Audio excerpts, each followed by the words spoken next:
Madame, Messieurs, fidèles téléspectateurs de Bonjour le Faso, bienvenue à ce nouveau numéro de l'émission Bonjour le Faso. Ravi de vous retrouver ce mercredi pour l'aventure du jour.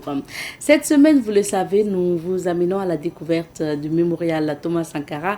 Le mémorial qui est situé donc dans l'ancien conseil de l'entente, ce n'est pas loin de l'université Joseph Kizerbo, ce n'est pas loin donc et vous avez la possibilité aussi d'aller à Ouaga pour découvrir ce mémorial Thomas Sankara. Tout à l'heure, vous allez avoir les témoignages. Et aujourd'hui, la revue de presse est présentée par Alphonse Ouidrago que nous allons retrouver tout à l'heure. Et dans la rubrique invité du jour, nous recevrons donc le président du Conseil national de la jeunesse. Alors, du 9 au 10 août prochain va se tenir donc la journée internationale de la jeunesse à Ouagadougou. À cette activité, notamment des rencontres, des panels, des communications, mais également des rencontres avec la jeunesse. On parlera de tout ça avec notre invité du jour. Madame, Messieurs, fidèles téléspectateurs, bienvenue encore et on part tout de suite et maintenant au mémorial Thomas Sankara pour débuter l'aventure. Nous découvrons donc le mémorial Thomas Sankara aujourd'hui dans la rubrique à la découverte 2 et cette semaine on vous parle de ce mémorial-là. On vous invite à écouter donc ce témoignage et on revient. Le mémorial Thomas Sankara, c'est sur un site de 4 hectares pour commencer, extensible sur 14 hectares, pour aménager une infrastructure. Il y aura une tour, il y aura des statues, parce qu'on a juste une première statue qui est de Sankara qui est là, mais il y a d'autres statues qui sont prévues. Il y aura donc un musée, il y aura un mausolée pour les corps des victimes qui sont tombées le 15 octobre 1987. Il y aura donc une bibliothèque. Il y aura un parc, il y aura de nombreuses infrastructures qui retracent les grands chantiers qui ont prévalu sous la Révolution. Souvent les gens réduisent le mémorial à juste la statue. Je crois que c'est une mauvaise compréhension de ce qu'on appelle mémorial. Mémorial Thomas Sankara, c'est toute une infrastructure sociale, historique, qui va permettre aux gens de se ressourcer sur la Révolution, sur Sankara, et également de tracer les autoroutes de l'avenir. Pour l'instant, on n'a pas l'estimation de l'ensemble de l'infrastructure qui est prévue sur le site du mémorial Thomas Sankara. On a juste une maquette qui n'est pas encore dévoilée au grand public. Et nous allons faire dans les prochains mois l'évaluation, l'étude de chiffrer pour donner au public combien ce projet-là va coûter. Les gens ont donné des chiffres au hasard sans jamais être dans une fondation. Nous donnons des informations quand nous avons la crédibilité. Parce que ce projet ne peut pas se mener sans une certaine confiance et une transparence à tous les états. Parce qu'on sait que c'est un des rares projets qui est suivi à la loupe, qui est suivi comme de l'huile sur le feu par tout le public burkinabé d'abord, mais surtout africain. Parce que tous les jeunes de l'Afrique ont dit ça, pour une fois c'est notre euro, on doit pouvoir contribuer. Non seulement nous-mêmes, nous avons demandé aux gens de contribuer avec 100 francs, 200 francs, même plus que ça. Pourquoi on a demandé ça? Parce que plus vous contribuez vous-même à construire une infrastructure, un monument, plus vous êtes tenu de regarder quelle est la qualité de ce monument. D'où la polémique sur la statue. Sauf que sur la statue qui a été posée, ce n'est pas une commande du comité mémorial Thomas Sankara. C'est une commande qui était prévue par le ministère de la Culture, qui nous a été donnée en cadeau pour occuper l'espace. Donc c'est ce que nous avons fait. Il y a eu des imperfections, on a essayé de corriger, on a eu une statue provisoire qui est là. Pour nous, on est satisfait aujourd'hui parce qu'au moins on occupe le lieu. Et on a aujourd'hui en moyenne 1000 à 1500 personnes qui visitent le site actuellement. Il y a de l'engouement. Ça veut dire qu'il fallait un site comme ça parce qu'il n'y a plus d'autres sites aujourd'hui qui représentent, qui matérialisent Sankara. À part les infrastructures qu'il a laissées, le stade du 4 août, Rodoko, quelques infrastructures qu'il a laissées à Ouagadougou et dans d'autres dans les provinces, on ne voit pas les traces de la révolution. Donc, il y avait Dagnoin où il était posé, donc le cimetière, les visiteurs venaient.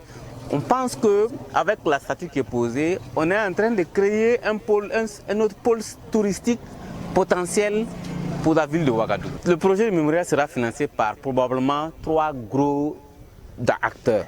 L'État va donner des financements. L'État de Burkina est engagé dans le projet de mémorial Thomas Sankara. Il y aura également les amis du Burkina. C'est-à-dire que c'est des représentations d'État. Et il y aura la population. Donc c'est pour ça que je parle de plusieurs entités qui peuvent contribuer à financer ce projet-là. Il n'y a pas que seulement l'État qui va construire. Ce qui fait la différence avec d'autres projets de mémoriaux qui ont été construits ailleurs, comme au Ghana, le mémorial Nkrumah, comme au Mali à côté avec le mémorial Modibo Keïta, qui a été exclusivement exécuté par l'État du Burkina.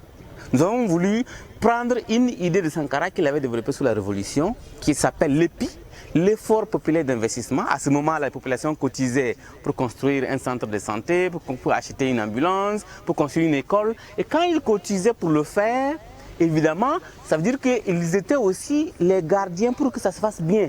Et c'était aussi les gardiens pour que le contrôle qualité soit là, pour que l'entretien soit là. Donc c'est tous ces éléments-là que nous voulons mettre ensemble en s'inspirant de l'idée de Sankara pour construire son propre mémorial.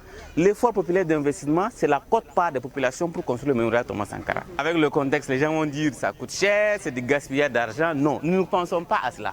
Nous pensons que plutôt ce projet mémorial va générer d'autres recettes pour aider d'autres secteurs à se développer. Le projet mémorial, quand il sera fini et qu'il y aura une fondation ou une structure de gestion des recettes de ce projet, ça va générer à construire des hôpitaux, ça va générer pour construire des écoles, ça va générer pour appuyer l'université qui est juste à côté en termes d'infrastructure.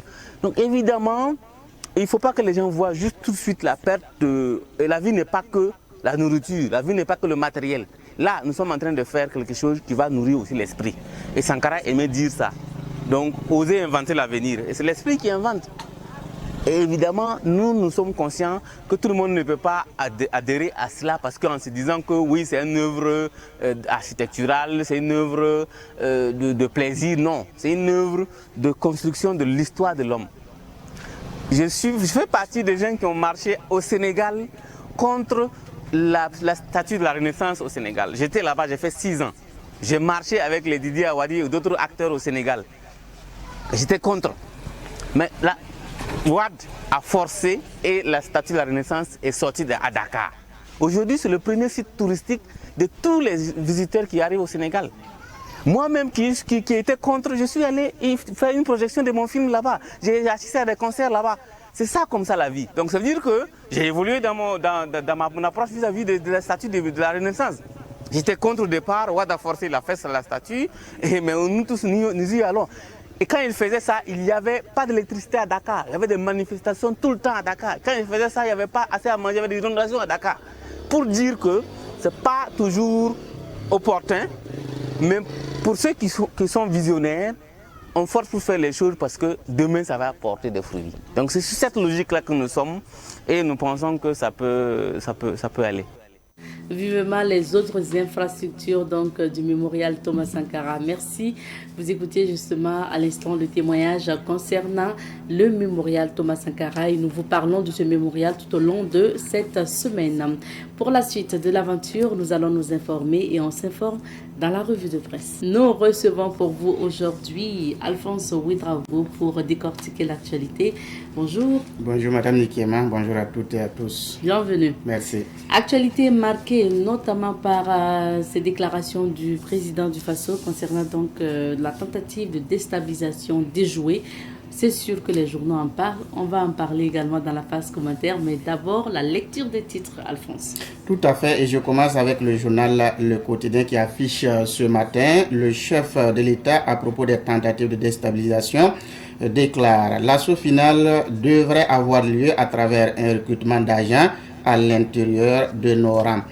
Jeux olympiques Paris 2024, saut en longueur féminin, Mat Kuala qualifié pour la finale avec un saut à 6,59 mètres. Projet de construction de la centrale nucléaire au Burkina Faso. Nous ferons tout ce qui est de notre possibilité pour réaliser le plus rapidement possible vos vœux. C'est donc une déclaration de Alexander Rinev de Rosatom, c'est à lire à la page 4 du journal. Exécution des projets et programmes de l'UEMOA. Abdoulaye Diop félicite le Burkina Faso pour ses performances. Le journal Aujourd'hui au Faso écrit ce matin: capitaine Ibrahim Traoré qui déclare des FDS et des terroristes préparaient un assaut final contre IB, c'est à lire à la page 3. Installation ministre de la Sécurité Le commissaire divisionnaire Mahamadou Sana dévoile ces 5 chantiers, c'est-à-dire à la page 6 du journal Aujourd'hui au Faso. Drapeau russe brandi par les manifestants au Nigeria, le pouvoir met en garde contre les velléités putschistes. Situation hydrologique au dernier d'eau. Le barrage de Ziga a atteint sa capacité maximale, nous apprend le journal. Coopération Burkina-Sierra Leone. Le président Julius Maada Bio en visite de travail et d'amitié à Ouagadougou. C'est un autre titre du journal. Distribution du gaz butane. La bouteille de 6 kg vendue à 2500 francs à Bobo du Lasso, nous alerte le journal. Le quotidien Bobolais, l'Express du Faso, affiche ce matin projet de déstabilisation de Burkina. Nous maîtrisons la situation, rassure donc le chef de l'État, le capitaine Ibrahim Traoré.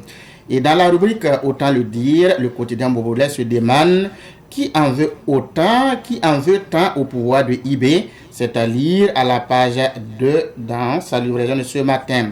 Toujours avec le quotidien Bobolais, on peut lire Orodara, montée des couleurs à la compagnie de gendarmerie.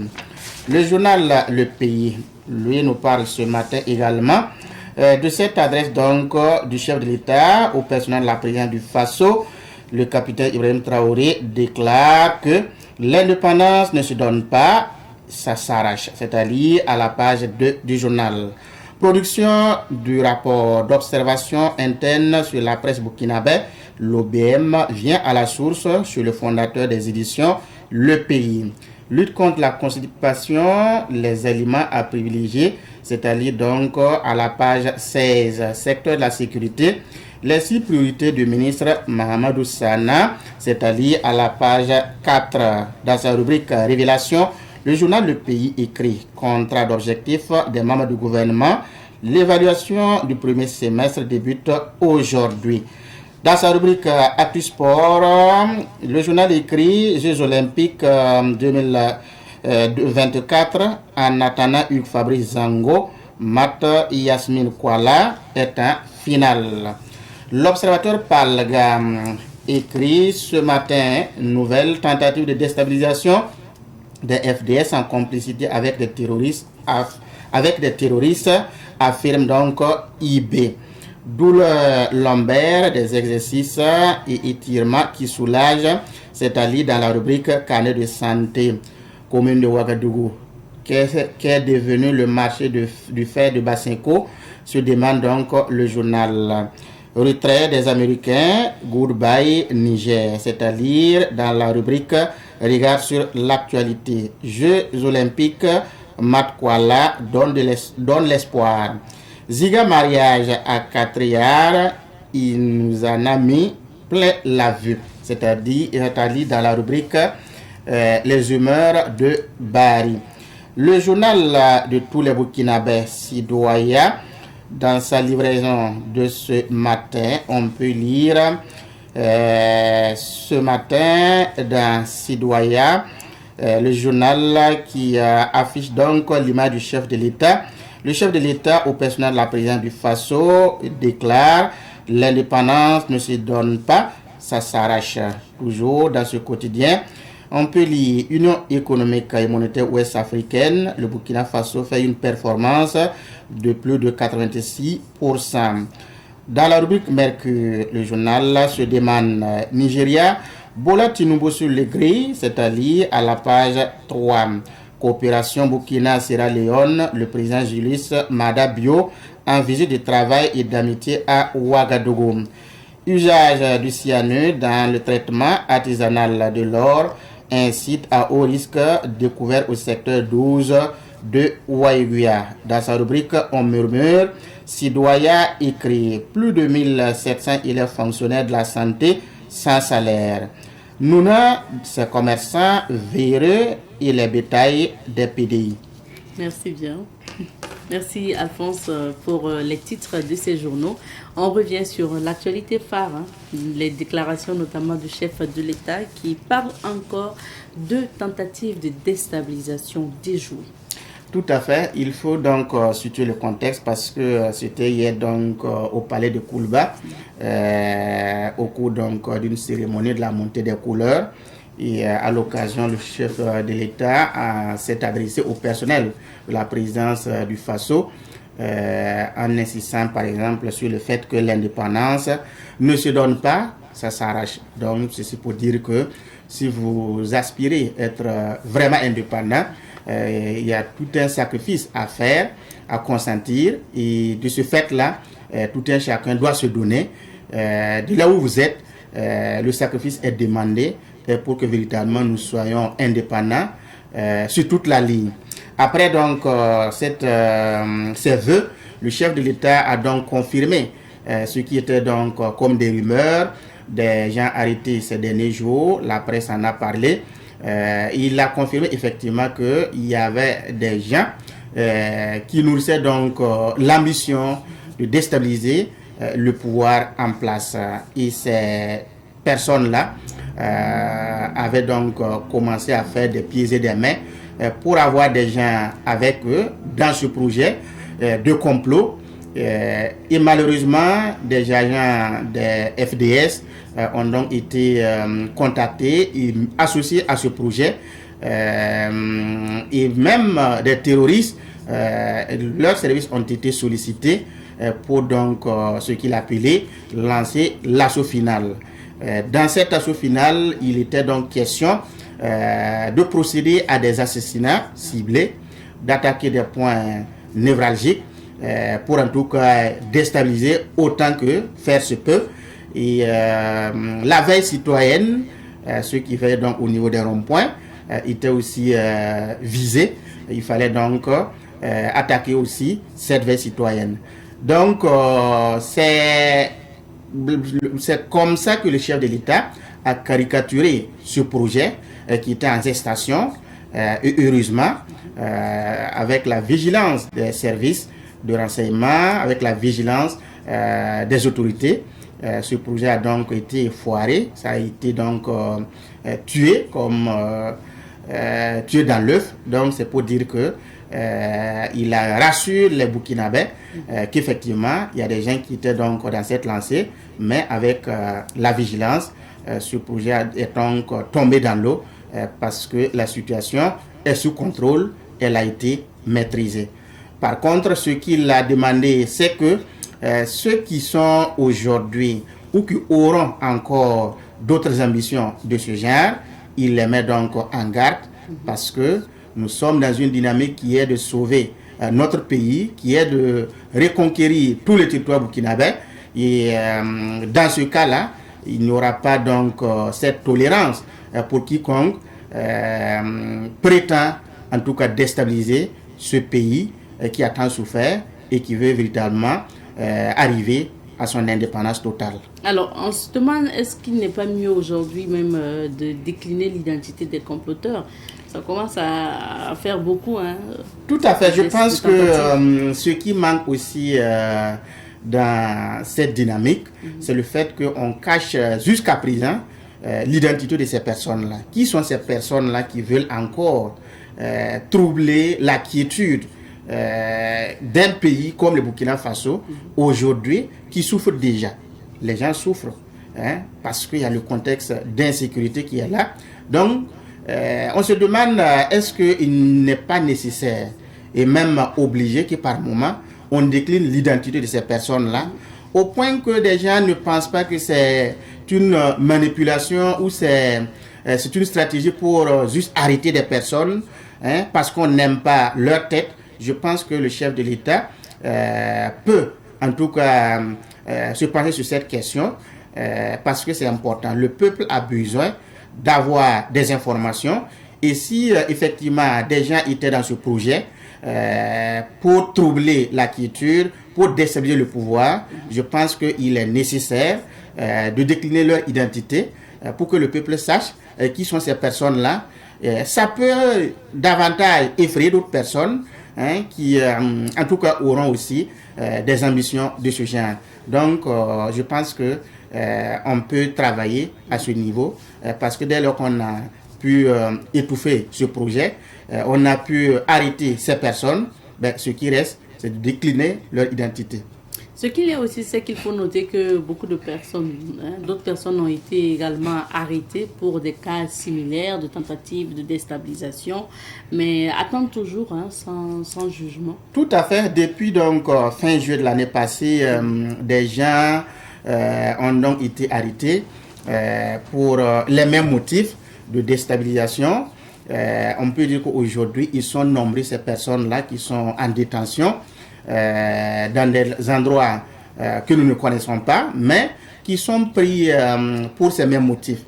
Alors, dès lors que quelqu'un est arrêté pour des histoires de déstabilisation, après donc les enquêtes, après donc les recoupements, ce qui reste, c'est de présenter ces personnes-là devant donc un juge, devant donc un tribunal, et ce qui doit suivre, c'est un procès. Je pense que c'est ce que les gens aussi attendent du gouvernement, qu'on ne retienne pas des gens pendant longtemps pour une histoire de déstabilisation et que le peuple attend d'avoir des informations et ça dure. Je pense que ça aussi n'est pas normal. Donc on peut organiser un procès qui peut être comme le procès du coup d'État manqué de 2015, public, ou en tout cas les journalistes vont avoir les informations et le peuple sera informé comme il se doit. Qu'est-ce qui est reproché à ces personnes-là, qui sont ces personnes qui étaient impliquées d'une manière ou d'une autre. Je pense que ici, c'est un appel que je lance au gouvernement de voir en tout cas sur cette question-là, parce que si vous retenez, plus vous retenez les gens pendant longtemps, plus les gens peuvent penser que c'était un acharnement, vous n'avez pas de preuves, vous les arrêtez parce que ils ne sont pas avec vous, ça peut ressembler à de l'injustice faite à certaines personnes, et ça, ce n'est pas normal.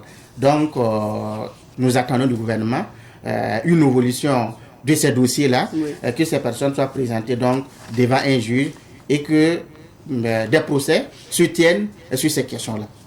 Deuxième actualité, on s'intéresse à l'évaluation des contrats d'objectifs des membres du gouvernement. Ça débute aujourd'hui. Tout à fait. C'est un travail annuel. Après donc 6 mois, le premier semestre est arrivé. Le Premier ministre, Premier ministre KLM de Tambela, va donc procéder ce matin à l'évaluation des contrats d'objectifs des membres du gouvernement. Je pense que celui-là qui va passer premièrement, c'est Koulkas, le ministre Kassoum Koulibaly, ministre d'État, ministre de la Défense et des anciens combattants. C'est lui qui sera premier, en tout cas devant le Premier ministre.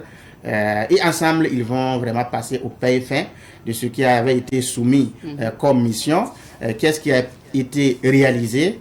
Est-ce que les attentes ont été au rendez-vous? Qu'est-ce qu'il faut faire, en tout cas pour les 6 mois qui restent? Donc, c'est un travail annuel. Et après lui, c'est le ministre d'État, de la fonction publique, Bassolman Bazé, qui va aussi passer. Donc, il y a tout un programme qui a été établi et chacun donc connaît son tour, son passage, pour en tout cas évaluer ce qu'il a pu mettre en œuvre. Mais déjà, on peut voir que dans certains ministères, il y a eu une avancée. Quand je prends par exemple le ministère des infrastructures, l'année passée, il n'y a pas eu bonne note dans ce ministère parce que le contexte sécuritaire n'a pas été favorable pour en tout cas l'exécution de certains marchés dans certaines provinces, dans certaines contrées. Mais cette année, on voit que il y a eu une avancée. Le bitume est fait dans certaines villes.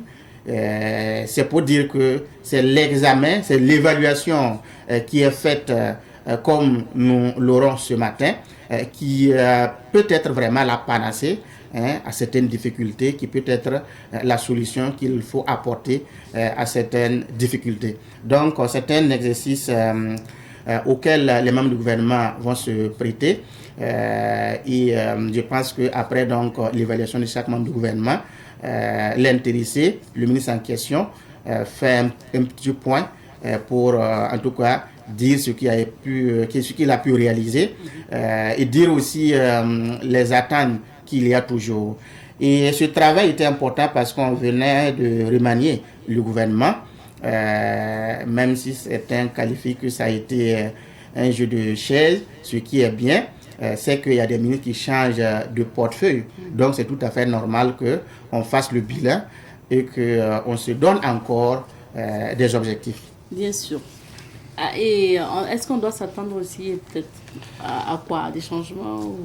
En principe, après donc une évaluation, c'est vrai que c'est une évaluation semestrielle, mais en principe, ce à quoi on devait s'attendre, c'est qu'après cette évaluation, il devait avoir en tout cas un changement.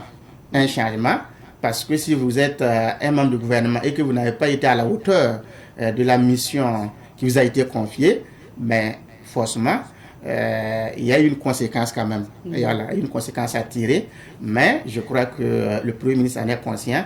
Et vous allez vous rendre compte qu'après cette évaluation, le Premier ministre ira à l'Assemblée, voilà, à l'ALT, pour en tout cas, sur la base des éléments qu'il aura en ses possessions, sur la base donc de ces éléments, il va présenter devant les députés.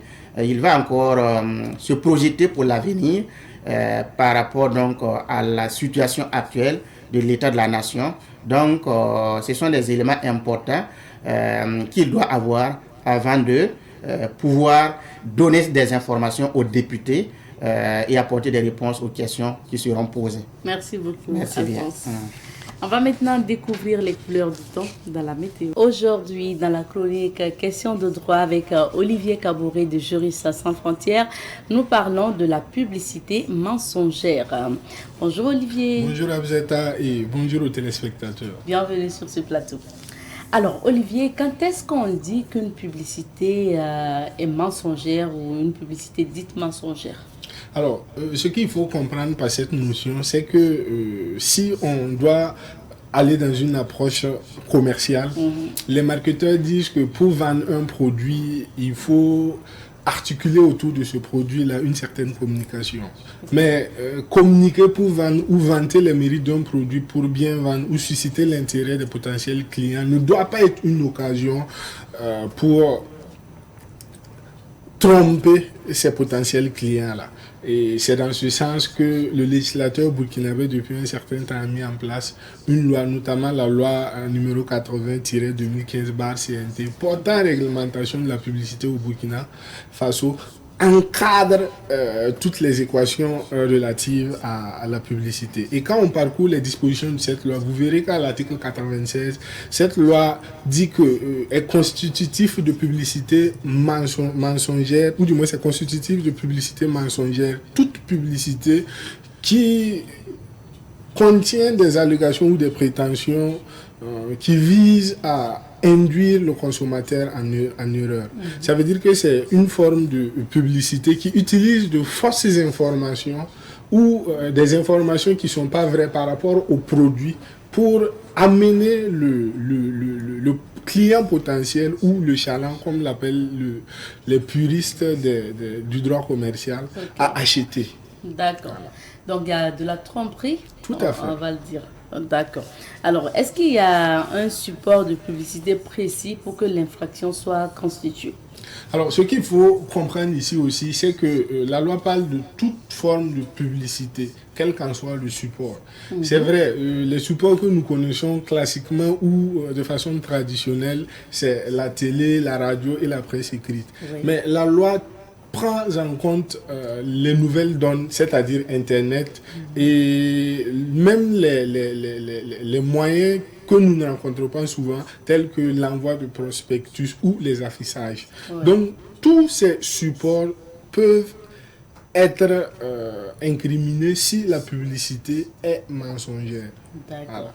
Que ce soit à la télé, à la radio, sur les réseaux sociaux. Oui. Parce que actuellement, quoi qu'on dise, beaucoup de publicité passe par les réseaux sociaux, c'est la réalité. Et puis l'affichage, ok, donc tous les moyens pratiquement.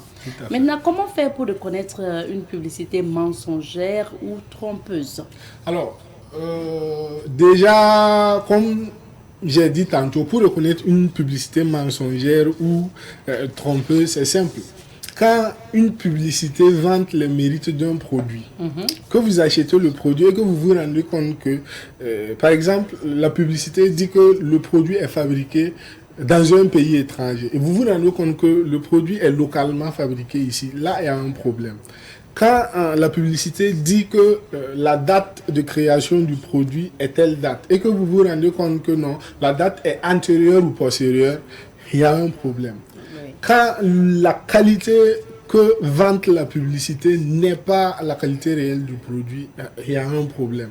Donc, quand l'annonceur utilise des manœuvres pour amener le client potentiel à payer le produit, il y a véritablement un problème. Et quand vous êtes victime, vous pouvez percevoir si c'est une publicité mensongère ou une bonne publicité à travers les caractéristiques que la publicité donne du produit. Si vous ne constatez pas ces caractéristiques sur le produit, que ce soit la matière, les effets, son origine, vous êtes en face d'un délit de publicité mensongère. Ok. Et c'est valable pour toute personne. Je vais parler que ce soit donc de la personne à titre individuel, parce qu'aujourd'hui même des grandes sociétés aussi, on peut dire, font souvent des publicités mensongères. Hein. Est-ce que c'est valable aussi pour la personne morale que physique? Oui, tout à fait. Vous avez utilisé les bons termes juridiques, personne morale ou physique. Et cette interdiction, ou du moins cette réglementation concerne tout le monde, que ce soit une personne morale comme les entreprises, les associations ou voilà, toutes les personnes morales ou les personnes physiques comme vous et moi, les personnes individuelles de façon spontanée qui font la publicité de leur activité ou de leurs produits. Toutes ces personnes peuvent rentrer dans cette réglementation-là. D'accord. Maintenant, qui peut porter plainte pour publicité mensongère? Alors, comme la loi concerne tout le monde, en principe, tout le monde a la possibilité aussi de porter plainte. Quand vous êtes victime d'une publicité mensongère, vous pouvez poursuivre l'annonceur qui a fait cette publicité mensongère-là. Vous avez la possibilité de poursuivre cette personne. Il y a des entités étatiques comme le Conseil supérieur de la communication aussi qui a la possibilité de poursuivre ou d'entendre les personnes qui commettent ce délit-là. Il y a les entités comme les mairies aussi qui ont la possibilité d'entreprendre des actions contre ces personnes-là. Et le procureur déjà peut s'auto-saisir, le juge d'instruction aussi peut poursuivre. Donc, tout le monde, pourvu qu'il y ait un intérêt, que ce soit individuel ou un intérêt social ou général, pas mal de personnes peuvent intenter une action contre les personnes qui s'adonnent à des publicités mensongères. Est-ce à dire que lorsqu'on est victime de publicité mensongère, on doit aller se plaindre soit au tribunal, soit à la mairie, soit au Conseil supérieur de la communication, ou on se dirige vers qui? Non, pour les personnes individuelles, vous avez la possibilité d'utiliser les canaux de droit commun, c'est-à-dire les canaux normaux les canaux normaux plutôt pour porter plainte. Okay. Donc vous avez la possibilité d'aller directement devant le procureur, porter plainte. Vous avez la possibilité aussi d'aller au civil, faire une assignation directement et poursuivre la personne qui vous a induit en erreur en vous présentant une publicité qui vend les mérites d'un produit qui n'est vraiment pas ça. D'accord. Et depuis qu'on parle, ce qui me taraude l'esprit, quand on parle de produits, enfin de tromperie ou de publicité mensongère, est-ce que après l'utilisation, par exemple, du produit, si on a des conséquences, des répercussions, est-ce que c'est en ce moment qu'on doit aller se plaindre, se disant que là, j'ai été victime de publicité mensongère? Ou bien dès l'emballage, par exemple, si on me vend un produit en me disant qu'il est toujours consommable et que je me rends compte que cette boîte de sardines et autres, il s'agit d'un produit périmé, par exemple, je peux dès lors me plaindre. Alors, il faut savoir que tous les cas que vous avez cités sont possibles. Okay. Si vous payez le produit ou le service et que après usage, vous vous rendez compte que le produit même vous crée un problème parce que ça ne respecte pas les normes qui sont édictées par l'emballage ou par la publicité, en ce moment, vous pouvez agir. Mais même dès la réception du produit, si vous vous rendez compte que le produit ne respecte pas les normes édictées par la publicité, vous avez la possibilité de vous plaindre. Donc, dans tous les deux cas, la possibilité vous est ouverte. D'accord. Maintenant, prenons les deux notions. On parle souvent aussi de publicité interdite. C'est quoi la différence c'est quoi la publicité interdite et c'est quoi aussi la différence entre la publicité interdite et la publicité mensongère? Alors, la publicité interdite touche des secteurs d'activité dans lesquels il est pratiquement impossible de faire la publicité. Le législateur a cité un nombre d'activités dans lesquelles on n'a pas le droit de faire la publicité. Voilà. Donc là, c'est déjà une interdiction formelle. Au niveau de la publicité mensongère, on vous permet de faire la publicité, mais de ne pas utiliser des termes mensongers ou des artifices qui vantent un produit sans que ce produit-là ne puisse produire les effets précisés. Okay. Et quand on parle de publicité interdite, je disais tantôt que le législateur a mis en place un certain nombre de règles. Et par exemple, il est interdit de faire la publicité pour les produits illégaux. Les produits qu'on ne doit pas vendre en principe, on ne doit pas pouvoir faire la publicité pour ces produits-là. Il est interdit de faire de la publicité pour les produits de contrefaçon ou de contrebande. En plus de cela, dans le contenu de la publicité même, il faut faire attention, puisqu'il ne faut pas faire des publicités qui vont porter atteinte à un certain nombre de valeurs comme les valeurs religieuses, les valeurs culturelles et même l'image des personnes, surtout de la femme ou de l'enfant. Il faut faire très attention dans le contenu. Parce que si vous avez un contenu qui porte atteinte à toutes ces valeurs que je viens de citer, on peut vous créer des problèmes. Ou du moins, vous créez des problèmes vous-même. Maintenant, comme publicité interdite, je vais tenter de citer à la volée un certain nombre de secteurs dans lesquels la publicité n'est pas autorisée. Par exemple, quand on prend le tabac et les produits du tabac, il est formellement interdit de faire la publicité de ces produits-là. Même si ces personnes sont des mécènes ou des parrains dans des activités, on ne doit pas faire de la publicité, surtout les activités culturelles de jeunesse ou des activités de sport. Il faut éviter de faire la publicité de ces produits-là. Voilà. Je dis bien, même si les personnes sont mécènes ou parrains, on ne doit pas faire la publicité de ces produits-là. Il y a ce qu'on appelle les boissons alcooliques. La publicité des boissons alcooliques est vraiment interdite, surtout sur les terrains de sport, les centres culturels et les regroupements de jeunesse. On ne doit pas faire la publicité des boissons alcoolisées dans ces regroupements-là. Et cette interdiction touche la boisson alcoolique quand le degré d'alcool dans la boisson dépasse les 10% du volume. Ça veut dire que les boissons alcoolisées à 10% de volume là ne doivent pas en principe faire l'objet de publicité dans les radios, dans les télés et même dans la presse de façon générale. Il faut éviter. C'est vrai qu'il y a une nuance après parce que la loi permet à ces personnes-là de pouvoir faire un peu de publicité quand elles sont parrains ou marraines plutôt ou mécènes dans certaines activités. Mais on les oblige d'ajouter un terme ou un message qui appelle à une consommation modérée. Voilà. Donc, on ne peut pas faire de publicité en principe pour les produits éclaircissants. Et je pense que le CSC nous l'a rappelé depuis un certain temps. Et c'est formellement interdit, que ce soit sur les réseaux sociaux, sur Internet, sur les médias traditionnels. C'est formellement interdit de faire la publicité pour ces genres de produits.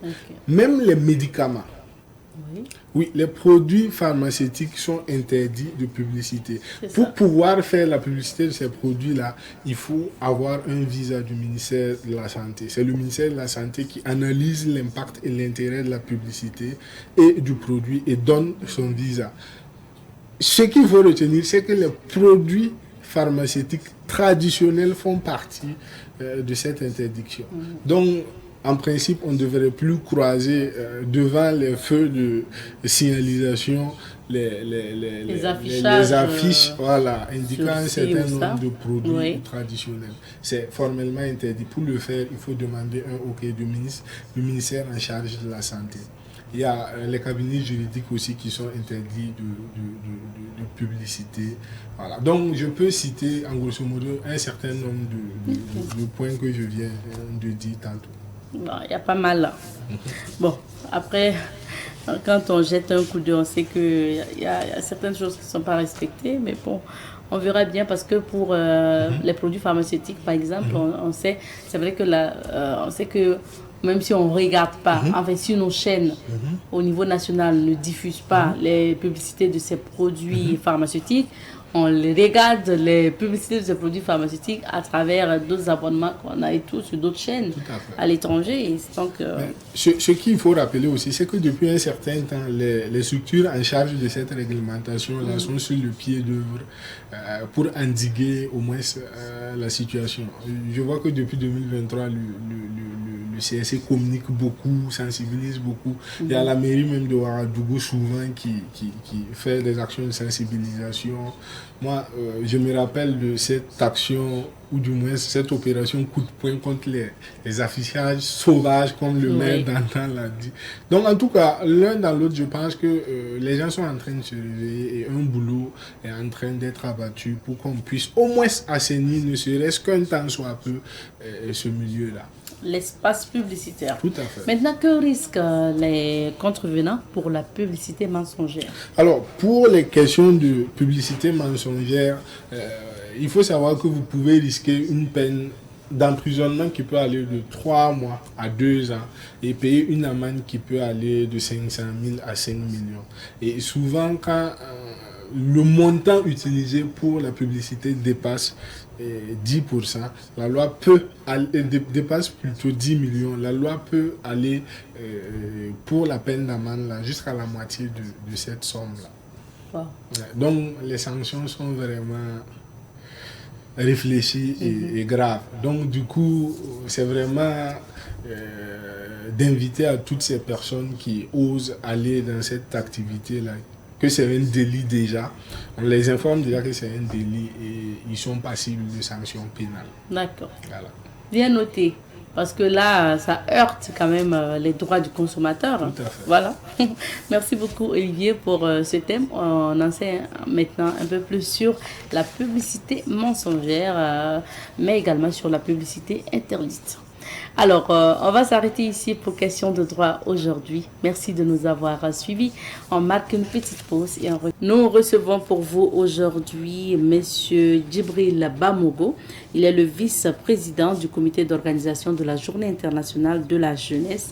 Par ailleurs, président du Conseil national de la jeunesse centre, voilà, de la région du centre. Bonjour à vous, M. Bamogo. Bonjour. Bienvenue. Merci. Merci. On a annoncé M. Diala, mais il s'est fait représenter par vous. Et donc, c'est bien donc, de rappeler aux téléspectateurs. Monsieur Bamogo, aujourd'hui, on parle de la Journée internationale de la jeunesse qui sera quand même célébrée au Burkina, donc à Ouagadougou. Alors, déjà, pour commencer, présentez-nous d'abord votre structure, ce qui est le Conseil national de la jeunesse. Le président national n'est pas là. Vous êtes le président régional, donc de la région du centre. Présentez-nous cette structure. Il faut dire que le Conseil national de la jeunesse du Burkina Faso est la fêtière des mouvements et organisations de jeunesse au Burkina Faso. On va vous demander de pousser la voix pour qu'on puisse mieux vous entendre. Le Conseil national de la jeunesse du Burkina Faso est la fêtière des mouvements et associations de jeunesse au Burkina Faso.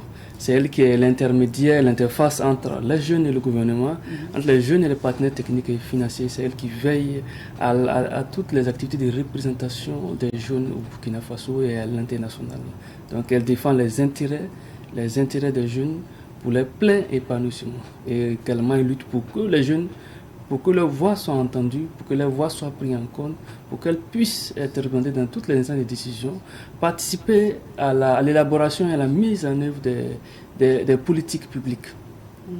Et est-ce que de jour en jour, il y a quand même des structures associatives ou des associations qui rejoignent ce conseil? Il faut dire que toutes les associations, tous les mouvements de jeunesse rejoignent aujourd'hui le Conseil national de la jeunesse pour que la jeunesse puisse parler d'une même voix, pour qu'elle puisse être forte et que ses actions aient plus d'impact. On a vu que lors de la rencontre avec les forces vives de la nation, avec le président, je vais dire, le Conseil national de la jeunesse était de la partie. Exactement, le Conseil national de la jeunesse était de la partie lors des assises avec les forces vives de la nation, puisqu'il fallait une voix pour représenter la jeunesse et il n'y a pas plus voix que celle du CNJ qui porte la voix de toutes les jeunes de Burkina Faso. Parlons maintenant de la journée internationale de la jeunesse qui sera célébrée à Ouagadougou. Qu'est-ce qui a motivé la création d'une telle journée? Il faut dire que la journée internationale de la jeunesse a été instaurée par les Nations Unies en décembre 1999 pour d'abord promouvoir auprès des jeunes, tout particulièrement auprès des jeunes, des actions, le programme mondial pour la jeunesse qui permet aux jeunes, qui permet lors de cette célébration-là de réaliser des activités promotionnelles, des activités de levée de fonds pour soutenir les jeunes et le développement durable. C'est lors de cette journée que vraiment les jeunes font une introspection sur leurs conditions de jeunes, sur ce qu'ils peuvent faire pour améliorer leur bien-être et leur pleine participation aux actions de développement durable. Et le CNJ-BF, le Conseil national de la jeunesse burkinabé, décide de marquer cette journée en commémorant, à travers aussi des activités. Qu'est-ce qui est prévu concrètement pour ces 2 jours? Ces 2 jours, nous avons un programme assez alléchant. Au cours de la journée du 9, nous avons la cérémonie d'ouverture au Palais des Sports à partir de 9h avec la présence du chef de l'État. Après les échanges avec le chef de l'État, on aura droit à un panel inaugural et ensuite un autre panel. Dans la soirée, il sera organisé une soirée culturelle qui verra la prestation de plusieurs artistes nationaux et internationaux de 20h à minuit. Alors, au cours de la deuxième journée, nous aurons un match de gala avec les internationaux burkinabés et certains joueurs au niveau local pour permettre aux jeunes de se rassembler autour du ballon rond, chose pour pouvoir promouvoir une fois de plus la cohésion sociale, la paix dont a besoin notre pays. Également, innovation majeure pour cette année, nous aurons droit à un village de la journée internationale de la jeunesse au sein du Palais des Sports pour que vraiment les jeunes qui ont du talent, qui ont du potentiel, puissent venir exposer un peu leur créativité. Et quand vous parlez d'exposition au village de la Journée internationale de la jeunesse, c'est des expositions comme quoi? C'est des savoir-faire dans quel domaine par exemple? C'est des savoir-faire au niveau local. Au niveau local, ça veut dire au niveau culturel. Et c'est ça qu'aujourd'hui, les artistes burkinabés sont talentueux et les œuvres sont demandées aux 4 coins du monde. Donc c'est un podium, c'est un cadre pour leur permettre aussi de venir exposer un peu les savoir-faire, les produits. Également au plan gastronomique aussi, on a des mets locaux dont on voudrait faire la promotion. Et qu'il y a certains jeunes aussi qui s'en sortent très bien. Et pour leur permettre d'avoir une vitrine, on a préféré faire ce cadre-là pour qu'eux aussi puissent venir exposer un peu ce qu'ils savent faire au niveau de l'art culinaire et gastronomique. Vous avez parlé tantôt de communication, de panels. Autour de quels thèmes vont tourner en fait ces communications? Les panels vont tourner autour de la citoyenneté, de l'intégration africaine. Ce qu'on a oublié de dire, c'est que cette journée internationale de la jeunesse, édition 2024,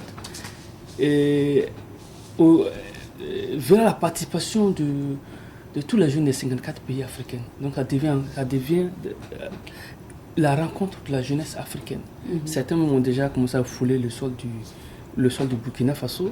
Donc, tous les 54 pays africains seront représentés. On se demande par pays, vous prenez par exemple en termes de quotas En termes de quotas, il faut dire que les CNJ existent dans tous les pays d'Afrique. Ça a été créé par la Charte africaine de la jeunesse. Donc ça existe dans tous les pays pour que les jeunes puissent parler d'une même voix à travers une seule structure. Donc dans chaque pays, nous avons mené des invitations aux différents conseils nationaux de jeunesse. Et également, il y a des organisations de jeunesse très influentes en Afrique aussi, qui sont invitées. Ok.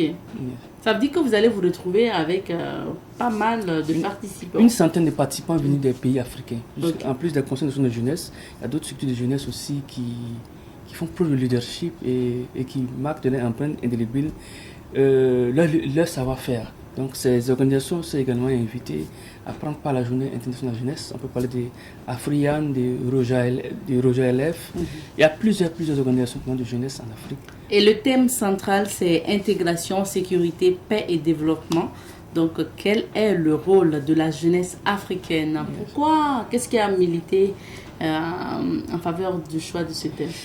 Ce qui a milité en faveur du choix de ce thème, c'est qu'il faut dire que les conseils nationaux de jeunesse au niveau Afrique sont rassemblés autour de ce qu'on appelle l'Union panafricaine de la jeunesse. Oui. Donc c'est l'Union panafricaine de la jeunesse. Et le président est le président du Conseil national de la jeunesse de Burkina Faso. Donc c'est ce qui a prévalu à ce qu'on puisse prendre ce thème et qu'on puisse transformer cette journée internationale de la jeunesse là en rencontre de la jeunesse africaine. C'est le Burkina Faso qui dirige tous les conseils nationaux de jeunesse africains à travers l'Union panafricaine de la jeunesse.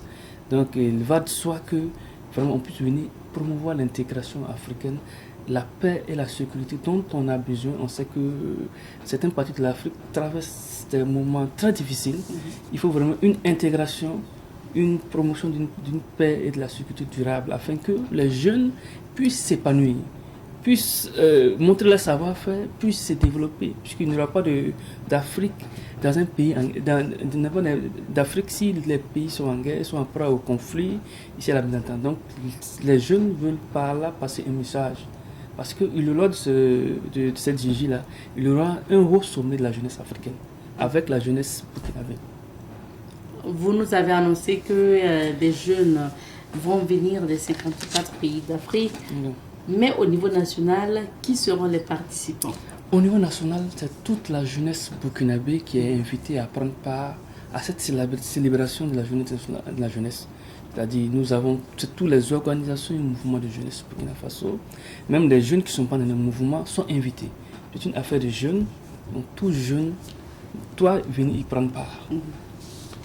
Rappelez-nous, la journée internationale de la jeunesse qui se tient à Ouagadougou va se passer quand?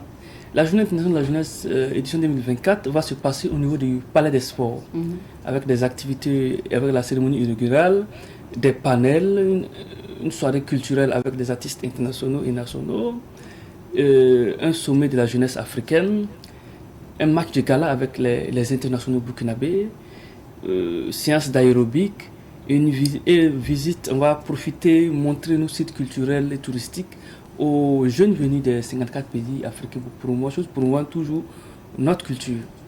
Et ça se passe à partir du 9 Du 9, 10. 9 et le 10 août. Yes. Merci beaucoup.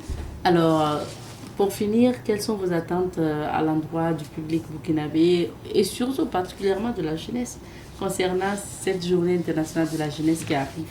Nos attentes, c'est qu'ils puissent sortir massivement pour venir montrer aux yeux de l'Afrique et du monde que la jeunesse burkinabé est unie autour de ses autorités pour qu'on puisse avoir un Burkina Faso de paix, de sécurité et une Afrique entièrement libérée du joug colonial. Merci beaucoup. Merci d'être passé à l'émission. Je rappelle que nous étions avec M. Djibril Bamoko, vice-président du comité d'organisation de la Journée internationale de la jeunesse, piloté par le Conseil national de la jeunesse du Burkina Faso et l'Union panafricaine donc, de la jeunesse. Alors, on va s'arrêter ici pour l'entretien d'aujourd'hui. Alors, on s'arrête ici également pour l'émission d'aujourd'hui. Merci à vous d'avoir suivi Bonjour le Faso.